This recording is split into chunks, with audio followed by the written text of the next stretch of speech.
আচ্ছা, অনেকে জানতে চান হার্নিয়া অপারেশনের সাকসেস রেট কতটুকু। আমি আপনাদেরকে জানাতে চাচ্ছি হার্নিয়া অপারেশনে সফল হতে হলে কিছু ফ্যাক্টর আপনাদেরকে অবশ্যই মাথায় রাখতে হবে। প্রথমত, কী কারণে হার্নিয়া হচ্ছে। আপনার যদি ভারী কাজ করার অভ্যাস থাকে, আপনার যদি কোষ্ঠকাঠিন্যের সমস্যা থাকে, আপনার যদি কাশি বা শ্বাসকষ্টের সমস্যা থাকে, এই ধরনের পিসিবিপিটিক ফ্যাক্টরগুলার অবশ্যই পরিহার করতে হবে। মানে আপনি অপারেশনের পরে ভারী জিনিস তুলতে পারবেন না, বা ভারী কাজ যেমন আপনি ভারী মাল বহন করেন, এই ধরনের পেশা আপনাকে পরিবর্তন করতে হবে। এবং আপনার যদি কোষ্ঠকাঠিন্যের সমস্যা থাকে, এটার যথাযথ চিকিৎসা নিতে হবে।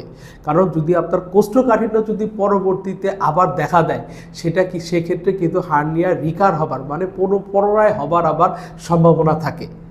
আপনার যদি কাশি শ্বাসকষ্টের সমস্যা হয়, এগুলা যদি আপনি চিকিৎসা না নেন, অপারেশনের পরবর্তীতে আবার কিন্তু আপনার হার্নিয়া হতে পারে। এজন্য এই ধরনের ফ্যাক্টরগুলার চিকিৎসা আপনাকে সবসময় নিতে হবে, এবং কখনো যাতে কোনোভাবে এগুলো আবার না হতে পারে ওদিকে খেয়াল রাখতে হবে। তাহলে হার্নিয়া অপারেশনে সফল হওয়া খুবই সম্ভব। আমি ডাক্তার রাইসুল ইসলাম নিয়মিত চেম্বার করছি শিপ ইন্টারন্যাশনাল হসপিটালে বিকাল 2টা থেকে 5টা পর্যন্ত। এই ধরনের কোনো সমস্যা যদি আপনাদের থাকে, আমার শরণাপন্ন হবেন, আমি আপনাদেরকে তার সমাধান দেওয়ার চেষ্টা করব। ধন্যবাদ।